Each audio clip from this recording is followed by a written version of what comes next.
नमस्ते सभी को। मैं मनीषा यादव आप सबका हिंदी अक्षरांजलि में स्वागत करती हूँ। कल हमने कवि जयशंकर प्रसाद को पढ़ा था। आज उसी कड़ी को आगे बढ़ाते हुए हम छायावादी आधार स्तंभ दूसरे कवि सुमित्रानंदन पंत के बारे में पढ़ रहे हैं। सुमित्रानंदन पंत का जो जन्म है ये 20 मई सन 1900 ईस्वी को कोसानी ग्राम जिला अल्मोड़ा यूपी में या उत्तराखंड में हुआ था। इनका जो निधन है ये हुआ सन 1977 ईस्वी में। इनका जो बचपन का नाम है ये था गुसाई दत्त। इनको कुछ उपनाम दिए गए साथी कवियों के द्वारा साहित्य रचना के उपरांत। जो पहला नाम हम कह सकते हैं प्रकृति के सुकुमार कवि, क्योंकि प्रकृति को प्रेयसी के रूप में इन्होंने व्यक्त किया है।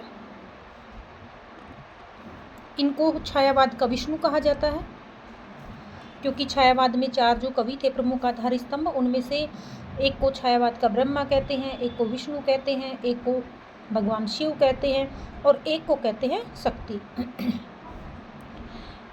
इनको हिंदी का वर्ड्सवर्थ जो विदेशी विद्वान है उनके समान इनकी जो रचनाएं हैं वो उतनी महत्वपूर्ण है, इसलिए इनको एक उपमा दी गई हिंदी का वर्ड्सवर्थ। इनको संवेदनशील इंद्रिय बोध का कवि भी कहा गया। किसने कहा? कवि अज्ञेय ने, जो कि प्रयोगवादी कवि है। इनको कुछ पुरस्कार प्राप्त हुए। पुरस्कार था चिदम्बरा भारतीय ज्ञानपीठ पुरस्कार मिला इस रचना के ऊपर, और ये हिंदी साहित्य का प्रथम ज्ञानपीठ पुरस्कार था। दूसरा है लोकायतन, इस रचना पर इनको सोवियत भूमि पुरस्कार मिला है। नंबर 3 रचना जो थी इनकी कला और बूढ़ा चांद, इस रचना पर इनको साहित्य अकादमी की तरफ से पुरस्कार दिया गया। नंबर 4 पर इनको भारत सरकार के द्वारा पद्म विभूषण पुरस्कार से सम्मानित किया गया या अलंकृत किया गया। इनकी प्रमुख रचनाएं कौन कौन सी हैं? काव्यगत रचनाएं पढ़ रहे हैं पहले हम। उच्छ्वास, ग्रंथि, वीणा, युगांत, युगवाणी, स्वर्णधूलि, लोकायतन और चिदम्बरा। ये इनकी कुछ महत्वपूर्ण रचनाएं तो और भी हैं, लेकिन ये महत्वपूर्ण रचनाएं थी। अब हम इनकी रचनाओं के बारे में, पंत जी के बारे में थोड़ा और गहराई से जानते हैं। पंत जी की जो प्रथम कविता थी यह थी गिरजे का घंटा, जो इन्होंने सन 1916 ईस्वी में लिखी थी। इनकी जो रचना है पल्लव, उसकी जो भूमिका है उसको छायावाद का मैनिफेस्टो या फिर हम कह सकते हैं घोषणा पत्र कहा जाता है। पंत जी की जो प्रथम छायावादी रचना है जिसमें छायावाद का भाव दिखाई देता है वह रचना है इनकी उच्छ्वास। पंत जी की जो वीणा है रचना, उसके अंदर कहा गया है वे कवि हैं पंत जी जो प्रकृति पर मुग्ध होकर के बाला अर्थात स्त्री या नारी के सौंदर्य की भी अवज्ञा कर बैठते हैं। एक पंक्ति के माध्यम से इन्होंने कहा, छोड़ द्रुमों की मृदु छाया, तोड़ प्रकृति से भी माया, बाले तेरे बाल जाल में कैसे उलझा दुलोचन, भूल अभी से इस जग को। अर्थात प्रकृति सर्वे सर्वा है, मैं किसी स्त्री के प्रेम में पड़कर इस प्रकृति के इस सौंदर्य को छोड़ना नहीं चाहता। बाला का सौंदर्य की मैं अवज्ञा कर सकता हूँ, लेकिन प्रकृति सौंदर्य की अवज्ञा करना संभव नहीं है। इनकी जो रचना थी युगवाणी, इसमें इन्होंने प्रगतिवाद को युग की वीणा कहा है, जो कि छायावाद के तत्काल बाद जो समय आया था साहित्य जगत में वह कहलाया था प्रगतिवाद। आगे देखो, हरिवंश राय बच्चन जो कि महान हालावादी कवि हैं, उनके सहयोग से इन्होंने एक रचना लिखी।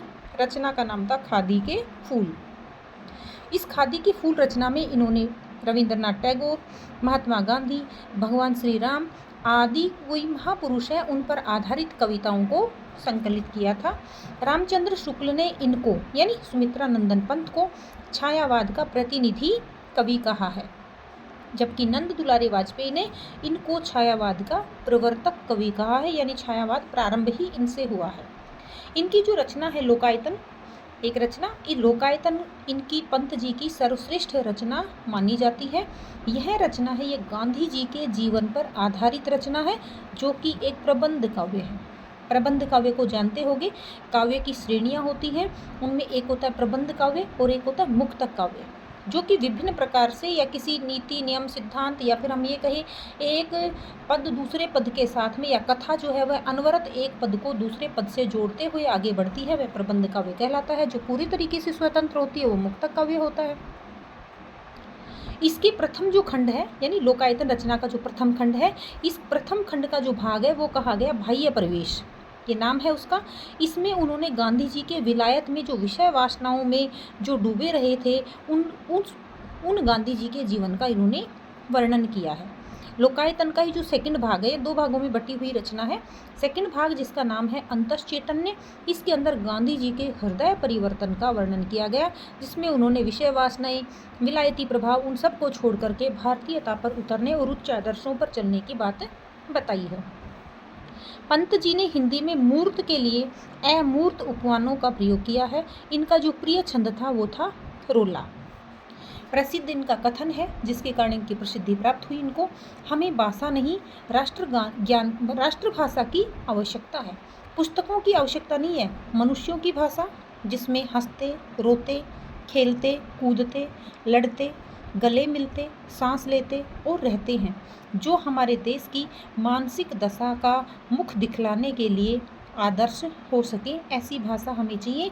यानी राष्ट्रभाषा अर्थात को दर्जा दिया जाए किसी भाषा को राष्ट्रभाषा का, ये जरूरी नहीं है, बल्कि जो जन समुदाय, विशाल जन समुदाय जिस भाषा को बोलता है वही हमारी राष्ट्रभाषा है।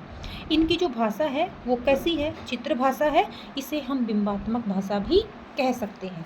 तो इसके साथ ही हमारा सुमित्रानंदन पंत का जो जीवन परिचय है वो समाप्त होता है। धन्यवाद।